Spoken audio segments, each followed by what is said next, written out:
Leading Britain's conversation, The Nigel Farage Show. Mr. Nigel Farage. Well, what a funny old day. It's 1 hour to go before voting is going to begin. We expect a result at about 8 p.m. At some point in the next hour, the Prime Minister will give her closing speech on her withdrawal agreement. When that happens, we will cross live to the chamber. As a Brexiteer for most of my life, today should be a day of celebration. There should be street parties going on, and yet I feel her deal is so awful, I hope it gets voted down, because as far as I'm concerned, it's not Brexit. But I'm wondering from you, how do you want your MP to vote tonight? Please let me know. And if you think, look, it may not be a great deal, but at least we leave the EU, call 0345 6060 973. Or maybe like me, you think, no deal is better than this deal, in which case text to 84850. Or perhaps you don't think either option works and you'd rather your MP abstained, in which case tweet using the hashtag Farage and LBC at LBC, and of course you can watch us on Facebook and comment there too. I've just come into the studio. I was down at College Green for about an hour opposite Westminster. There are thousands of people outside Parliament with Remain banners, with Leave banners. There are bells ringing, drums playing. The scene is pretty extraordinary, and I'm going to cross straight down to there and speak to LBC's political editor, Theo Usherwood. Theo, hello. Good evening, Nigel. It's all very good-natured, isn't it? Lots of Leave campaigners, Remain campaigners blowing their horns, their trumpets, their placards in the air as they try to... Yeah, there's a good police presence there as well. I think that's encouraged better behaviour, if I can put it like that. I think you might be right, Nigel. Yes, on that one. So, Theo, tell me, Sky News seem to be very confident in terms of who they've polled and run, and they are predicting that the Prime Minister will lose by 226 votes. I find that a little bit difficult to believe. I think that number is way out, to be honest with you, Nigel. It could be north of 166. That is the number by which Ramsay MacDonald, yes, the Prime Minister, lost in 1924. But look out for the number of abstentions in the House of Commons when that final vote comes in. Now, it's very difficult to tell who has actually missed the vote on purpose, or who's actually, intentionally abstained. One way to do that is to look at who's voted in both lobbies, who's gone into the I lobby and then turned around, walked back down to the end of the Commons and then gone into the no lobby. Those individuals, those MPs, you could say, have definitely abstained. But it's a tactic that is now being used by the Conservative whips to try and ensure that they can keep Theresa May's defeat under triple figures, to try and get it down to 60 or 70. And that's important for a number of reasons. Firstly, they want to ensure that senior figures within the cabinet, the men in grey suits, don't go into number 10 tomorrow, late tonight, tomorrow, and say to the Prime Minister, really, your plan B, which we're expected to be a tweaking of plan A, what she's already put forward, is not feasible. It's simply not going to work. But also, and you know this from the European Summit back in December, the European Council don't believe that she can get this deal through the House of Commons, and so aren't prepared to offer any further concessions if this is such a significant defeat. Now, when Andrew Murison, the Conservative former Defence Minister, tabled his amendment yesterday, we saw 40 or 50 soft and Brexit. that was to put a sort of sunset clause, wasn't it, absolutely, on the backstop deal? Yeah, backstop would come to an end by the end of December 2022. Now, 40 or 50 softish Brexiteers signed up to that.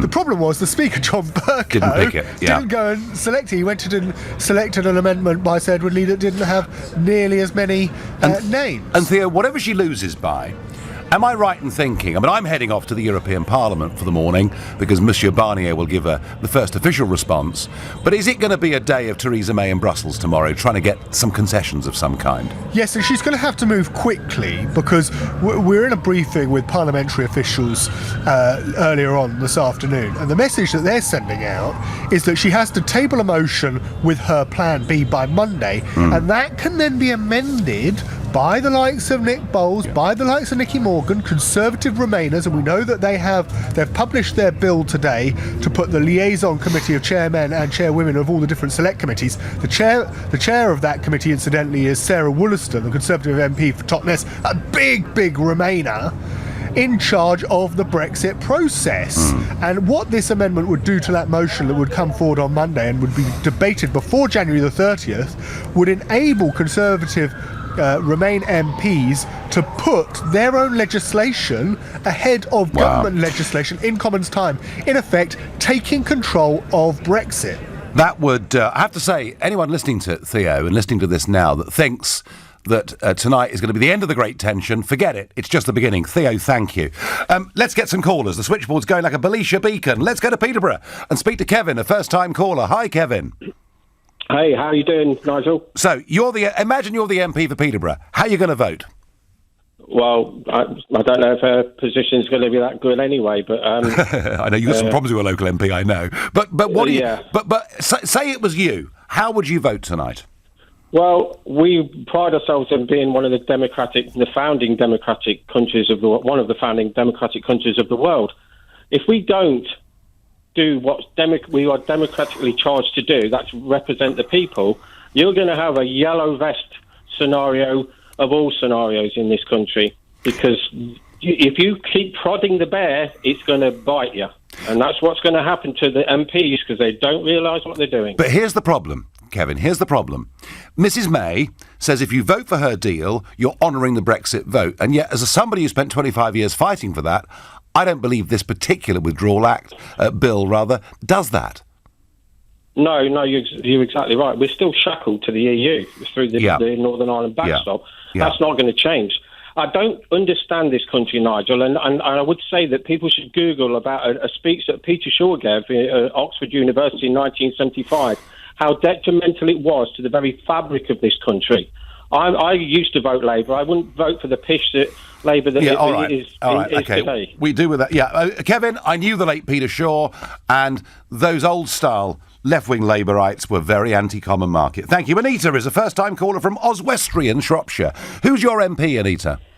Hello, Nigel. Pleasure to talk to you. My MP is Owen Patterson. I know Owen. Now, I'm certain he will vote against tonight, won't he? Yes, I'm sure he is going to vote against it. Thank goodness for that. OK, so you don't like this deal, Anita? Oh, no. Leave means leave, Nigel. Well, you're talking to the right person with that. Leave means leave. Yeah. So what do you want? I mean, what should Theresa May do now? Should she now say, all right, Article 50 says if we can't get a withdrawal agreement, we leave with no deal on WTO rules? Is that what you'd like to see her do? Certainly, Nigel. Yeah, well, Anita, thank you. I don't think she will, but you never know. Alison is a first-time caller from Epsom. Hi, Alison. Hi, Nigel. How are you? Good evening. Now, I'm guessing that your MP is Chris Grayling, is that right? He is, yes. Pound in the jar and all of that stuff. Right, yeah. So, now he, of course, is going to vote for this deal, isn't he? I know, and I think he's really letting down his constituency because I definitely think he should be voting against this deal. Well, you know, Alison, in the referendum campaign, I spent a bit of time with Chris Grayling. I gave him a lift from Stoke-on-Trent. I gave him a lift from Stoke-on-Trent back to his house, not too far away from you. And it was funny because there he was in Stoke-on-Trent speaking, a Conservative cabinet minister, getting a standing ovation. And I said to him, well, that's the last time as a Conservative cabinet minister you're going to get a standing ovation in the north of England. And he really did believe in Brexit very, very thoroughly. But maybe, Alison, he believes that this is the only way we can actually leave the treaty. Well, I don't believe that. I actually voted Remain, but now we have voted Leave. I think that they should have negotiators that negotiate a good deal for us. And Theresa May has absolutely failed to do that. She's had several Brexit secretaries who have failed to do that. So we should have a general election and have some people go and negotiate who know how to negotiate. Should we get some business people, Alison? That might be a good start, do you think? Yeah. People who understand that in a negotiation, the other side need to know that you're prepared to walk away, and they never believe we would. Alison, very interesting perspective from somebody who voted Remain. Thank you. Jack is a first-time caller from Southampton. Good evening, Jack. Good evening, Nigel. How are you? I am very well. Who's your MP, Jack? Well, I'm actually a student, so my actual MP is from Stevenage. So he's Steve McPartland. So are you one of those people with 2 votes? No, I'm proper. I only vote once. I just vote for him. Right, now, Jack, OK, so you're slightly split geographically. What if you were, Jack, the youngest MP in Parliament? What would you do tonight? Well, I sent him a very good letter. I was not impressed with Theresa May's deal, and he wrote back to me very, very nice, and he said, he's not scared of a no deal, and he's going to be voting against it. So I'm very pleased to hear that. And what age are you, Jack? I'm 21. But we're told that everybody your age thinks the European Union is truly wonderful. Oh, not where I am. Not anyone I speak to. Probably because I told them. But so you would say down there, both points of view are reasonably well represented, yeah? Well, I speak to people who think leaving is the best thing ever. I think people who think that remaining is the best thing ever. So, Yeah, this is too. I don't think there's anyone. It's often too painted, this, in terms of black and white. There are all shades of grey. Jack, thank you very much for your call. Very good indeed. Down to Aldershot to speak to David. Good evening, David. Good evening, Nigel.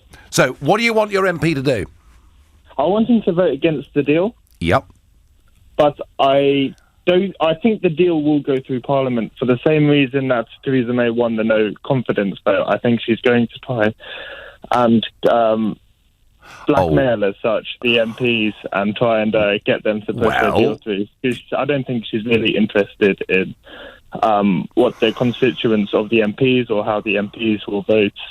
Well, yesterday, David, I felt yesterday that when she said, "It's my deal," or there could be no Brexit, she was almost trying to blackmail her MPs into voting for it. Exactly. David, let me tell you something. She's not going to win tonight. All right, that is impossible. What is not impossible is that she goes to Brussels, is seen to get some kind of concession, and the clock keeps on ticking because there are just 73 days to go. So it is not totally impossible that at some point in the future she could get this deal through. But there would need to be, David, I just put this to you, I think there'd need to be a fundamental change to the backstop to get that. Yeah, of course. Definitely. And the other thing I wanted to say, because I heard the other caller when he said his age and you were quite surprised. Yes. Well, I'm 20 years old, and I think actually, younger people are badly represented in politics in the sense that, it is shown across that lots of the younger people are pro-EU, but from my experience, there is a large amount of anti-globalist people who don't want this. David, do you know what? I see that with my online conversations every single day. Thank you, David. Thank you, everybody. This is the Nigel Farage Show on the big day. It's 6:15 and time for the news headlines with Lisa Aziz. The Brexit debate is entering its final hour in the Commons ahead of tonight's meaningful vote by MPs. Theresa May's deal is widely expected, though, to be heavily defeated. Several people are feared to have been killed after Somali extremists attacked a luxury hotel complex in Kenya. A man who was tasered at a train station in South London following reports of someone holding a machete has been detained under the Mental Health Act. LBC weather staying largely cloudy, mild and wet across the UK tonight, a low of 7 degrees. LBC Travel, I'm J-Louise Knight, and the clockwise M25 struggling from 22 at London Colney towards 24 at Potters Bar after an accident earlier. Massive delays around Harlow. The A414 is still blocked both ways from the McDonald's roundabout to the Harlow Mill roundabouts because of a jackknife lorry. There are huge delays out of town on the A2 from Dartford Heath to roadworks at the start of the M2 at Strood, and it's starting to look slow on all approaches to Parliament Square due to a demonstration on the Green ahead of tonight's vote. Finally, on the trains, South Eastern's high-speed services are warning of delays and cancellations to and from St Pancras International following a power failure earlier. Follow Brexit and the result of the meaningful vote live on LBC.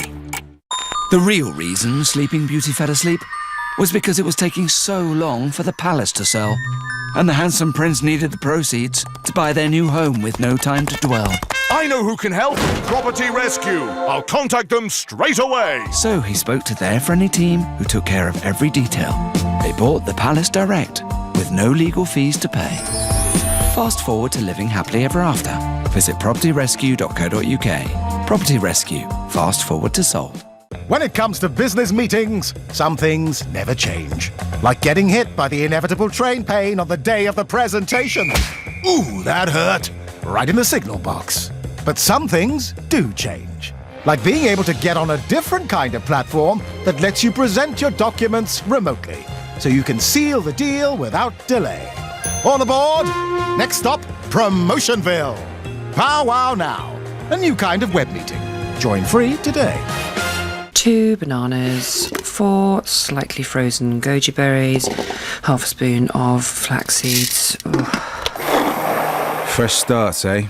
At BMW, we don't want you to bother with the boring. For only £39, our technicians will top up your BMW's vital fluids, check key components, and finish off with a wash and vacuum. Give your BMW a liquid detox. Search BMW service to book online today. Participating BMW centres only. Component checks may vary. Offer ends 31st of March 2019. Your business has come this far, but now's your time to soar into the skies of spectacular with a fast, affordable Funding Circle business loan. With decisions in as little as 24 hours and a dedicated account manager, there's no waiting around. So join the thousands of businesses who have taken out a Funding Circle loan and help your business fly. Apply today at fundingcircle.com. Authorised and regulated by the Financial Conduct Authority. T's and C's apply. This year I'll eat healthier. This year I'll learn to relax. This year I'll travel more. If you're choosing to make a fresh start this year, good for you. And with Etihad Airways Global Sale, your fresh start can begin anywhere. Book by the 19th of January and fly business to Abu Dhabi from £1,719, to Bangkok from £1,799, or Sydney from £3,149. So start the year right and make good choices on Etihad.com. Conditions apply. Etihad Airways. Choose well. All right, Debs, tell me about your amazing £1 million idea then. So, imagine a website that goes through gazillions of houses employing ninja-like techniques to find you your perfect home. You mean Zoopla? Zoopla? Yeah. As well as having gazillions of houses, it lets you create your search area, shows you running costs and property values, that kind of stuff. All right, well, just let me know if you want to invest in Debs' incredible home finding service. Yeah, I'm going to stick with Zoopla. With over 1 million properties and the tools to find your perfect home, start your search with Zoopla. Leading Britain's conversation, The Nigel Farage Show. Tweet at LBC using the hashtag #FarageOnLBC. Well, we're waiting for the Prime Minister to come and give the summing up to this debate before the votes begin. Final vote expected at around about 8 p.m. this evening. You'll get it live, of course, here on LBC. Sky News, an hour ago, saying that she was going to lose by 226 votes. I don't believe that for a moment, but I still think it's going to be a very significant loss. But you can, of course, if you want to, vote yourselves. Yes, you can go to Twitter at LBC and vote there. We've got a poll. 15,000 of you so far have voted. At the moment, there's a big majority of you who voted on the LBC Twitter poll are saying they would vote against the deal. And some polling out overnight from YouGov offering people a range of options. You know, do you want no deal? Do you want May's deal? Do you want to stop Brexit completely? Do you want a second referendum? So people offered, 5 or 6 different options as to what they'd like. And interestingly, only 8% put a second referendum at the top of their list. And I do sometimes wonder whether everything we hear about a second referendum, and we see the European Union flags flying outside Parliament, the campaign for a second referendum, I don't think it's gripped the country as a whole. My feeling is most people want a resolution, but they're not going to get it tonight. Keith says, never in my lifetime have I ever loathed my government so much. Keith, I think I agree with you, because they're pretending, I heard Michael Gove this morning, they're pretending that this is the Brexit we voted for. It clearly isn't. Mark says, Boris is my MP, so he's bound to vote against. He'd better do, Mark, otherwise he's in real trouble. Jane says, my MP is voting for the deal, yet representing a substantial Leave area. Jane, your MP will say, with this deal, we take back control of our laws, our borders, our money. That's what the Prime Minister says. The problem is, it just isn't true. Catherine is a first-time caller from Hartlepool. Good evening, Catherine.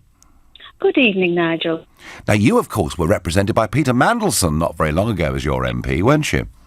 That's right, or it's now Michael. And what's he going to do tonight? He's voting against. And is he voting against because he thinks it's a bad deal, or is he voting against because he wants a general election, do you think? No, he's voting against it because it's a bad deal for his constituency. OK. And do you feel, Catherine, that is the right thing for him to do? It is, because that's how I feel, Nigel. We should have never gone in the first place. It's very interesting, Catherine. There was a front page this morning in the Sunderland. I know you're not Sunderland, but the Sunderland Echo. And of course, it was that Sunderland result on Brexit night that made many of us think, gosh, this really is possible. And it's a reader's poll. It may not be scientific, but 70% on the front page of today's Sunderland Echo want to leave with no deal. They just want to get it over with and get us out on March the 29th. Is that how you feel, living in Hartlepool? Yes, we should leave without a deal, then negotiate. I think if we did that, Catherine, they would come running down the street after us, so desperate would they be to sell us champagne and BMWs and all the rest of it. Catherine, thank you very much indeed. I'm going to cross over to Liverpool and speak to Steve, another first-time caller. Hi, Steve. Good evening, Nigel. Good. It's a pleasure and an honour to speak to one of the only honourable politicians we have left in this country. Well, that's very sweet of you. Some would disagree vehemently with that, but that's the way things are. Steve, tell me, imagine yourself in the House of Commons tonight. Do you think the Prime Minister deserves a bit more support than she's getting? No, I don't actually. I think she's been duplicitous from the very beginning, Nigel. I think she was there for a reason. I think it's been a political stitch-up from the very beginning when they shafted Andrea Leadsom, who was obviously very popular with the Tory party, and they parachuted Theresa May in, who was a disastrous Home Secretary, and she's proven to be an equally disastrous Prime Minister. So she was the establishment choice, in your view?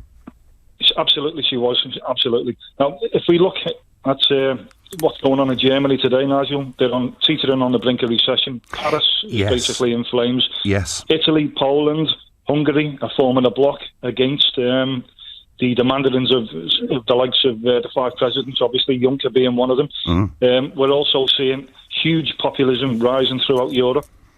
Now is a good time to be getting out. Now is a good time to be leaving. We don't want to be left in when the ship starts sinking. We need to be jumping off now. We need to be in the lifeboat off the Titanic, Steve. No, Steve, I agree. And there's one more thing, Steve, I'm going to add to you. By the way, everything you've said is right.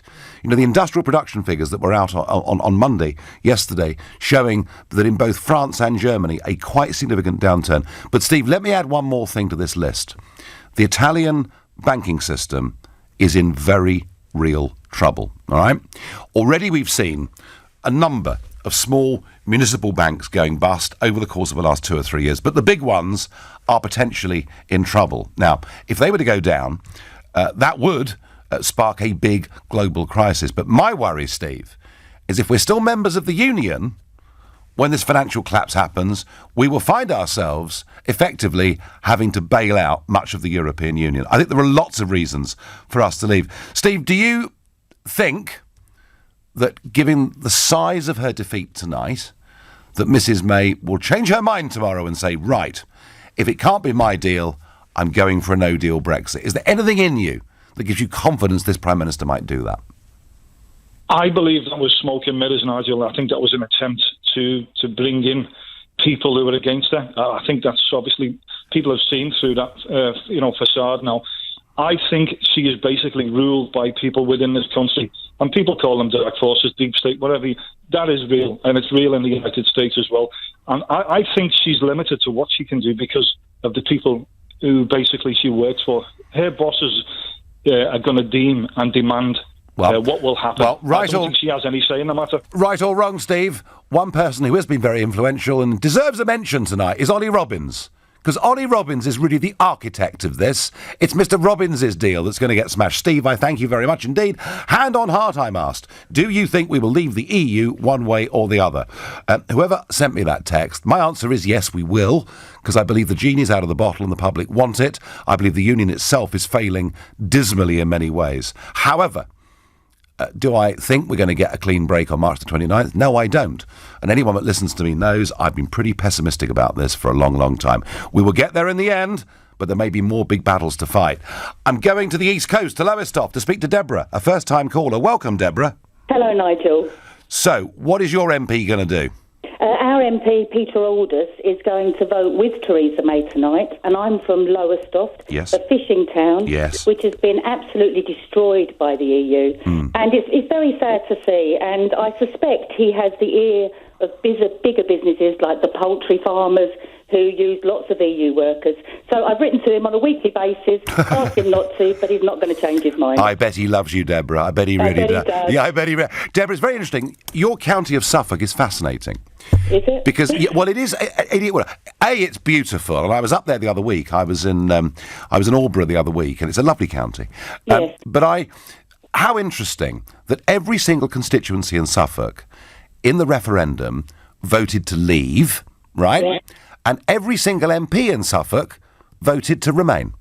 Well, indeed, and I've done a lot of research on the local MPs, and it's almost as if they don't represent the demographic of the towns, the people that are here, the working class people, and to ever have voted Remain in a fishing town like Lowestoft is appalling.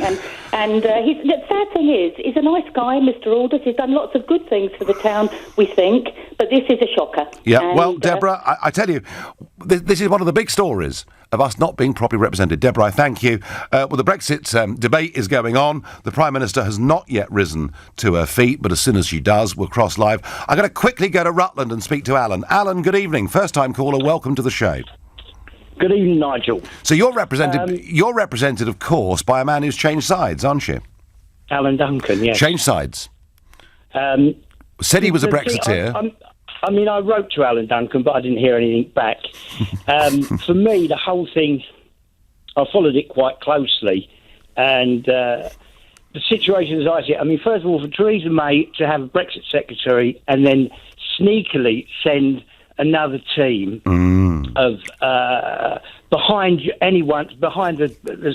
these people, behind the team that are meant to be negotiating, to sneakily send another group to renegotiate on the quiet. Yeah, is for me, you can't in anything you can't do that. Well, in business, it's completely unacceptable. And that's why David Davis resigned. So Alan Duncan is going to vote. Alan Duncan is going to vote for this deal, isn't he? I know he is, which he shouldn't, because the deal is it's an awful deal. It's a shocker. It's a shocker. No, Alan, I've got to leave you. I'm sorry. You're listening to the Nigel Farage Show here on LBC at 6:30 in time for the news with Lisa Aziz. After 5 days of Commons debate, MPs are now preparing to vote on Theresa May's Brexit deal. It's expected to suffer a heavy defeat when it takes place at around 8 tonight. The Prime Minister's promised to respond quickly to the result, while the Attorney-General has warned the withdrawal agreement will have to return in much the same form with much the same content if it is rejected. Security forces in Kenya are dealing with a suspected terror attack at a luxury hotel. Extremist group Al-Shabaab says it's behind an explosion and gunfire at the complex in the capital, Nairobi.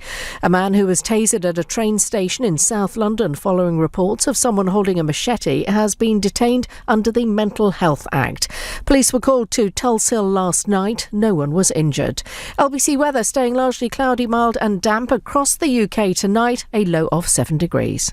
Join me, Nick Ferrari, tomorrow morning from 6 for a breakfast show special live from Westminster. I'll have full coverage of the result of the meaningful vote and analysis of what happens next. I'll be joined by cabinet ministers and other key politicians to quiz them on what this vote means for you. Our reporters will be live across the country to get nationwide reaction. And most importantly, I'll be taking your calls. That's breakfast with me, Nick Ferrari, tomorrow from the earlier time of 6 a.m. Nick Ferrari at breakfast. With Xero. Get your business digital ready with Xero accounting software. LBC. Do you run a growing business that specialises in professional cuddling workshops? Or perhaps you're running a cat day spa that offers herbal paw reflexology? Or maybe you're a retailer with 4 barns worth of healing crystals? No matter what your growing business is, at Barclaycard we take all card payments seriously. In-store or online, we have a payment solution for you. And we'll even give you a £250 statement credit. T's and C's and exclusions apply. New customers only. Offer ends 31st of March 2019. Search Barclaycard Business. Barclaycard. Start today. Your business has come this far, but now's your time to soar into the skies of spectacular with a fast, affordable Funding Circle business loan. With decisions in as little as 24 hours and a dedicated account manager, there's no waiting around. So join the thousands of businesses who have taken out a Funding Circle loan and help your business fly. Apply today at fundingcircle.com. Authorised and regulated by the Financial Conduct Authority. T's and C's apply. A good cup of tea can fix everything. Well, possibly not your broken boiler, but Trust a Trader are always on hand to help. TrustATrader.com have lots of really lovely tradespeople who are vetted, reviewed and reliable, so you'll have your pick of a great bunch. Simply pop the kettle on and head online to find a professional in their trade, including that heating engineer. See? A cup of tea does fix everything. Jacob, you're the calmest wedding photographer in Kent. You take rain, missing aunties and stroppy bridesmaids in your stride. There's only one big day that strikes fear into you. 31st of January, the deadline for your tax self-assessment. With QuickBooks, self-assessment is a doddle. You can snap and sort tax-deductible receipts and automatically track your income, so you always know how much you owe, giving you time for more pressing matters. Like, enough with the confetti. QuickBooks, backing you. Visit quickbooks.co.uk to get started. Being a gnome isn't easy. All those knocks and scrapes. Once, I was minding my own business, then wham! Football snapped my arm clean off. Alfonso's in bits. Walter disappeared. Of course, they never catch anyone. But the new Hive View outdoor security camera has motion detection, two-way audio and night vision. We're saved! Protect your gnomes and your home from your phone. Search Hive to discover more. Hive, let's get living. I'm CEO. I also make tea. I'm delivery man. I'm head of IT. When it comes to my business, I ain't half bad. I even sing jingles on my radio ads. You need a van that, like you, does it all. The Jack of all trades. A new Citroën Berlingo van with up to 1-ton payload, 3-seat extenso cab and active safety brake. Test drive the International Van of the Year 2019 at your local Citroën dealer now. Find out more at citroen.co.uk. Citroën. The Nigel Farage Show on LBC. Call 0345 6060 973. Well, Jeremy Corbyn is on his feet in the House of Commons, and he's the penultimate speaker. It'll, of course, be the Prime Minister who finishes up, and as soon as she gets to her feet, we will cross live to the House of Commons. Voting will begin at about 7 o'clock. There'll be a series of amendments, none of which are expected to affect the final vote. And the big announcement should be at about 8 o'clock. The Prime Minister is going to lose heavily. I would suggest nowhere near as heavily as many of the pundits are saying, with numbers like 226 being punted around all day. I don't think it'll be anything like that, but it's going to be a big loss. And the whole thing is a total failure of leadership, in my opinion. The Prime Minister says she's delivering Brexit, but that is not how Brexiteers feel. So let's cross live when she starts. But in the meantime, let's keep going with the callers. How do you want your MP to vote? What would you do if you were the MP sitting in that chamber tonight? Would you maybe say, do you know what? I don't like this deal, but at least we leave the European Union on March the 29th. Or is it just too awful? Or are you one of those 8%, according to YouGov, when given the choices, that feel a second referendum is the only possible solution? Ashley is a first-time caller from Wisbech in Cambridgeshire. Good evening to you. Good evening. Yeah, my MP is Stephen Barclay. Yep. I think he's the puppet of the Conservative Party at the moment. He'll do anything that Theresa tells her. And yeah, he'll vote for it tonight, even though he is an extreme Remainer, extreme Leaver, sorry. Yeah, but he's got a nice job now, Ashley, hasn't he? Well, and that's why he'll vote for the deal. Yeah. It's amazing what a ministerial car will do, you know, Ashley. Absolutely. I mean, in the fens here. Because when he was, I'm sure, because when he was appointed, the strange thing was that, I mean, virtually nobody in the country even knew who he was. We don't even know who he is here. That is the comment of the evening. So he's going to vote for the deal, and you want him to vote against, Ashley, do you? Absolutely. I mean, I am a Remainer, but the deal that she's got on the table is awful. I don't think it's for us at all, so I think we should probably leave and then, fight hard for a decent deal afterwards. It's interesting, Ashley. I am getting a sense that there are quite a significant number of Remain voters, like you, who say, look, I wanted to remain, but the country voted to leave, and it should be delivered. And there's quite a few people like that out there, isn't there? I think there is. You know, we can't do a negotiation in 27 other countries and get a great deal while trying to keep all the benefits. It doesn't work like that. We have to make our place known and fight for it hard. Yeah, it's choosing a fork in the road, Ash, is the way that I put it, a decision. Thank you, great call, very interesting. And again, it's very interesting, you know, what we try to do on this show and across LBC is get people with all different political points of view. And you know, if you're a second referendum supporter, you can come and ring me up and talk to me, and we'll do it, if we can, in a civilised manner, because that, I think, is really important. Jeremy Corbyn still on his feet. You know, he's saying that this deal is a reckless leap in the dark. I don't necessarily see it myself as that. As soon as the Prime Minister gets up, we will cross. But for now, I'm going to talk to Saj, a first-time caller from Oldham. Good evening, Saj. Hello. Hello. Hi, good evening. Good evening. So, Saj, what do you want your MP to do? My MP... Saj, I hate it. I've got to let you go. We're going live to the House of Commons, the Prime Minister. Mr. Speaker, this debate has lasted some 8 days, over 54 hours, with speeches of powerful sincerity from over 200 honourable and right honourable members. It has been historic for our Parliament and for our country. We have heard contributions from every perspective, looking at all aspects of this complex and vital question. We've seen this House at its most passionate and vigorous, and I thank everyone who has contributed. No one watching this debate can be in any doubt about the strength of this House of Commons as the fulcrum of our democracy. This is a debate about our economy and security, the livelihoods of our constituents, and the future for our children and for generations to come. It goes to the heart of our Constitution, and no one should forget that it is a democratic process that has got us to where we are today. In 2015, my party stood on an election manifesto that had as a centrepiece the promise of an in-out referendum on the UK's membership of the European Union. The British people responded by electing a Conservative government to follow through on that promise. That is what we did when this House voted overwhelmingly to hold the referendum and put the choice in the hands of the British people. Indeed, 470 current members voted in favour of it, and only 32 opposed it. That campaign was keenly fought. It caught the public imagination like few campaigns before it. Turnout was 72%, higher than for any national poll for a quarter of a century. And while not overwhelming, the result was clear and it was decisive.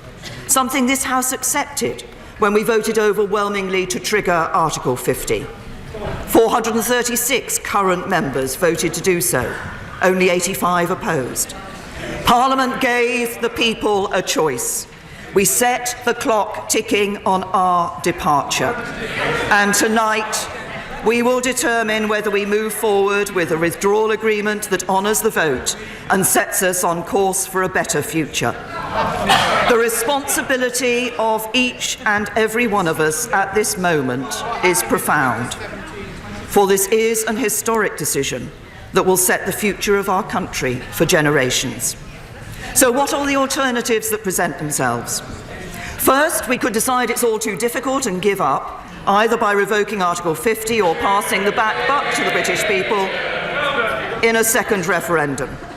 But I believe we have a duty to deliver on the democratic decision of the British people, and to do so in a way that brings our country together. A second referendum would lead instead to further division. There'd be no agreement to the question, let alone the answer. It would say to the people we were elected to serve that we were unwilling to do what they had instructed. Now, the second possible outcome is that we leave on the 29th of March without a deal. But I don't believe that's what the British people voted for, because they were told that if they voted to leave, they could still expect a good trading relationship with the European Union. and neither would it be the best outcome. Our deal delivers certainty for businesses with a time-limited implementation period to prepare for the new arrangements of the future relationship. No deal means no implementation period. Our deal protects the rights of EU citizens living in the UK and UK citizens living in the EU, so they can carry on their lives as before. No deal means no reciprocal agreement to protect those citizens' rights. Our deal delivers the deepest security partnership in the EU's history, so our police and security services can continue to work together with their European partners to keep all our people safe. No deal means no such security partnership. And our deal delivers the foundations for an unprecedented economic relationship with the EU that is more ambitious, that is... I said earlier it was becoming really rather a noisy and unseemly atmosphere, and that has now resumed. It must stop. The Prime Minister must be heard. The Prime Minister. Our deal delivers the foundations for an unprecedented economic relationship with the EU that is more ambitious than anything they have ever entered into with a third country. It will give us the benefits of trading with the European Union and the ability to forge new trade deals in our own right. No deal means those new trade deals come at the expense of a trade deal with Europe, not in addition to it. So while it is categorically wrong to suggest that our country could not ultimately make a success of no deal, it is equally wrong to suggest that this is the best outcome. Now, third, there is the path advocated by the Leader of the Opposition, and we've heard it again, of calling a general election. But today's vote is not about what's best for the Leader of the Opposition. It is about what is best for the country. And at the end of a general election, whatever the result, the choices facing us will not have changed. It will still be no Brexit, leaving with no deal, or leaving with a deal. And there's no guarantee that an election would make the parliamentary arithmetic any easier. All it would gain is 2 more months of uncertainty and division. In 2017, the two main parties both stood on manifestos that pledged to deliver the result of the referendum. They got over 80% of the vote. People had the opportunity to vote for a second referendum by supporting the Liberal Democrats in 2017.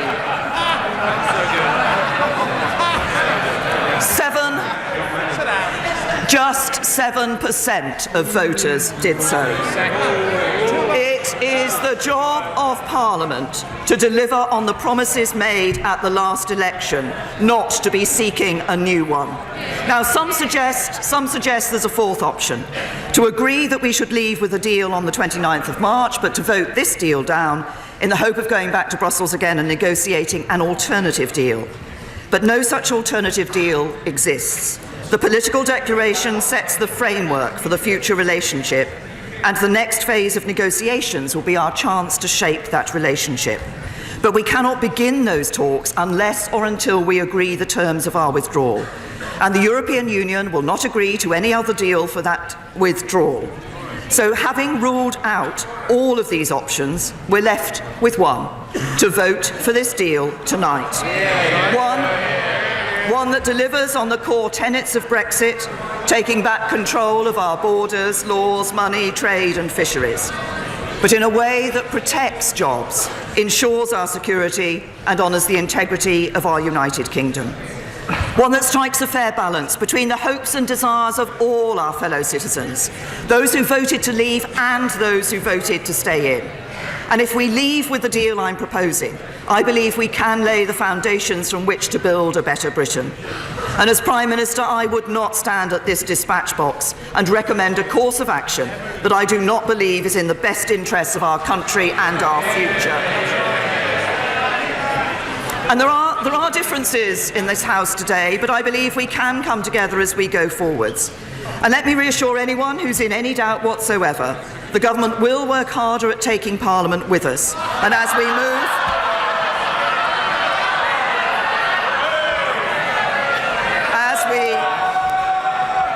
as we move on to the next phase of negotiations, we will be looking to work with Parliament to seek that consensus. But, Mr. Speaker, let me turn to the most contentious element of our deal, the Northern Ireland Protocol. I will do.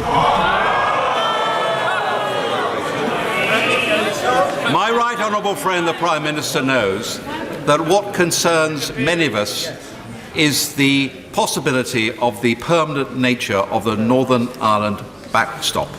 May I refer her to my Amendment B on the order paper, which sets a deadline for that backstop, and may I ask her what is the attitude of the government to my amendment?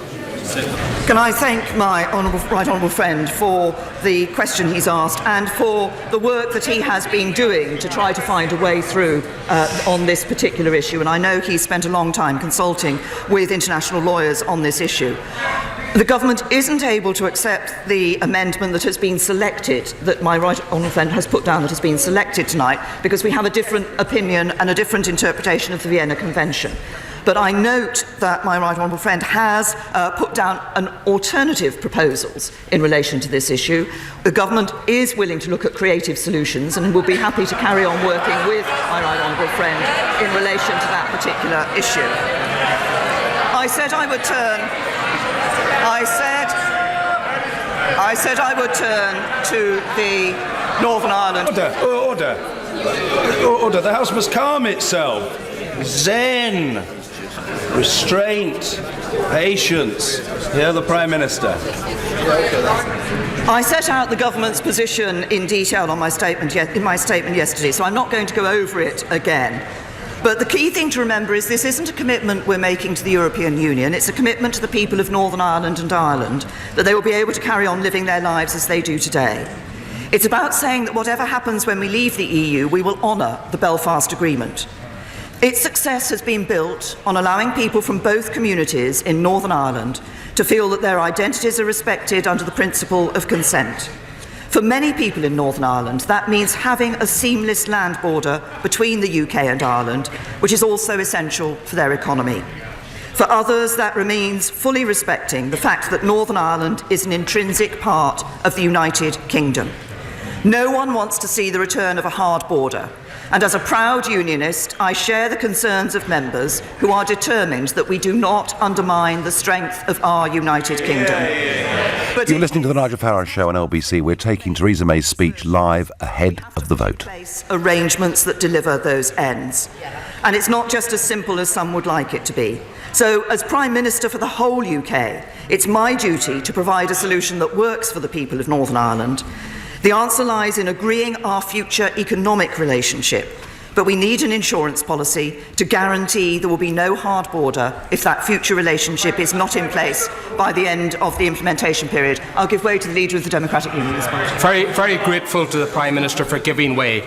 And would she agree that whatever one's view on this withdrawal agreement and whatever arguments the people deploy, that we should not be using the peace or the political process in Northern Ireland as arguments for voting for this deal or voting against it? Would she agree that that is completely and utterly out of order? Make that clear to all of our Cabinet colleagues as well. To the right honourable gentleman, I think everybody across this House is committed to ensuring that we maintain the arrangements of the Belfast Good Friday Agreement, that we also ensure that we maintain the many benefits that have come from the peace process in Northern Ireland. And that should not be disrupted, and that should not be affected in any sense. But I also say that whatever future relationship is going to be negotiated or people want to see being negotiated, that insurance policy is essential. Any of the other proposals, Canada, Norway, any number of variations of those models, all of them require the insurance policy, and that is the so-called backstop. And no backstop simply means no deal now and for the foreseeable future. And I don't want to see anybody being able to exploit no deal and bringing doubt about the future of our union as a result of that. And let's remember, if I may say to this House, what the withdrawal agreement does deliver for the people of Northern Ireland. An implementation period, certainty for businesses. Protection of citizens' rights, certainty to thousands of families. No hard border, unfettered access to British and EU markets. Protection of the single electricity market across the island of Ireland, securing energy supply in Northern Ireland. Continued security cooperation with our European allies that the police service of Northern Ireland say is essential. And above all, the protection of the historic Belfast Good Friday Agreement. The deal we have puts our union first. Now, let me turn to the contribution of the Leader of the Opposition. Characteristic of his whole approach to Brexit, long on criticism and short on coherence. He's claimed that he'll be able to renegotiate the deal in a matter of weeks, get a drastically different outcome, and despite the European Union making clear that's impossible. But everything he does is designed to avoid taking any difficult decisions, saying one thing to one group and another thing to another. In the general election, he said in his manifesto, freedom of movement will end. On Sunday, he said, I'm not against the free movement of people. When asked about Brexit in a German newspaper, he said, we can't stop it. The referendum took place. Article 50 has been triggered. In his speech at Wakefield last week, and again this evening, he said a second referendum was an option on the table. He says Labour would run an independent trade policy, but he wants to join the customs union. He says he's opposed to no deal, but he says he's opposed to withdrawal agreement and the backstop without which there is no deal. So the question is, what is his position? Because he has failed in his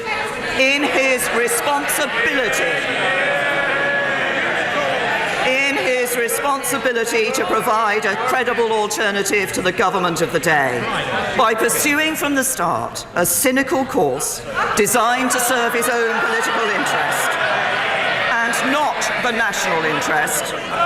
He has forfeited the right to demand loyalty from those of his MPs who take a more pragmatic view, because he doesn't care whether we leave or not, with a deal or not, as long as he can maximise disruption and uncertainty and the likelihood of a general election.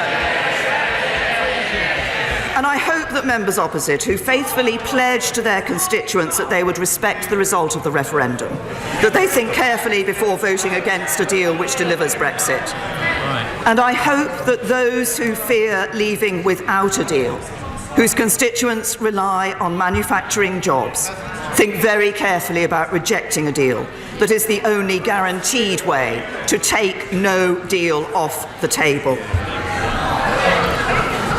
Mr.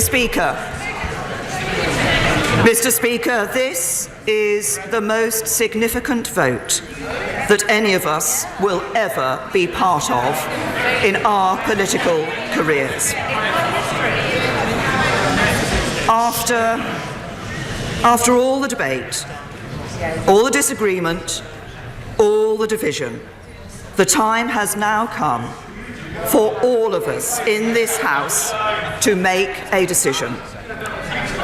A decision that will define our country for decades to come. A decision that will determine the future for our constituents, their children, and their grandchildren. A decision that each of us will have to justify and live with for many years to come. We know the consequences of voting for this deal. They are laid out in black and white in the pages of the withdrawal agreement. But no one who votes against this deal will be able to tell their constituents what real-world outcome they voted for, because a vote against this deal is a vote for nothing more than uncertainty, division, and the very real risk of no deal. I'm very grateful for the Prime Minister for giving way. Prime Minister, on any of the analysis of Brexit, economic growth will be lower than staying in the European Union. Will the Prime Minister not realise, on the basis of the knowledge and on the fact that people are going to lose opportunities as a consequence of Brexit, the alternative is to extend Article 50, go back, give the people... From Ian Blackford, SNP leader in the House of Commons. On the basis of the information that we now have. I say to the right honourable gentleman, Parliament gave the British people a choice. Parliament, the government of the time, all parties, all those campaigning in that referendum were absolutely clear that whatever the decision of that referendum, it would be respected by government and by Parliament. And I believe that we have a duty to deliver on that referendum vote, and to do so in a way that does protect people's jobs and protects our security and protects our union. A vote against this deal is a vote for nothing more than uncertainty, division, and the very real risk of no deal or no Brexit at all. And it doesn't have to be that way. Tonight we can choose certainty over uncertainty. We can choose unity over division. We can choose to deliver on our promise to the British people, not break that promise and endanger trust in politics for a generation.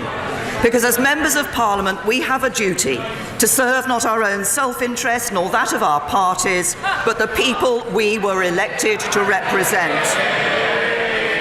It is the people of this country that we were sent here to serve. The people of this country who queued up at polling stations, who cast their ballots so they might put their faith in us. It is the people of this country who entrusted us with the sacred right to build for them and their children and grandchildren the brighter future they expect and deserve. And if we act in the national interest and back this deal tonight, then tomorrow we can begin to build that future together. If we act in the national interest and back this deal tonight, we can build a country that works for everyone. Together we can show the people we serve that their voices have been heard, that their trust was not misplaced, that our politics can and does deliver, that politicians can rise above our differences and come together to do what the people asked of us. That is the test history has set for us today. It will determine the future of our country for generations. We each have a solemn responsibility to deliver Brexit and take this country forward. And with my whole heart, I call on this House to discharge that responsibility together, and I commend this motion to the House. That was the Prime Minister. You heard every word of her speech there. Strong, passionate, urging them to vote for her deal. I have to say, I agreed with much of the rhetoric about the importance of securing Brexit. The trouble is, this deal does not match the rhetoric of the Prime Minister. MPs will head for the division lobby. We expect the result at about 8 o'clock. You've been listening to the Nigel Farage Show. Well, not much of it, really. Most of it, the Prime Minister. But I'm off to Strasbourg now.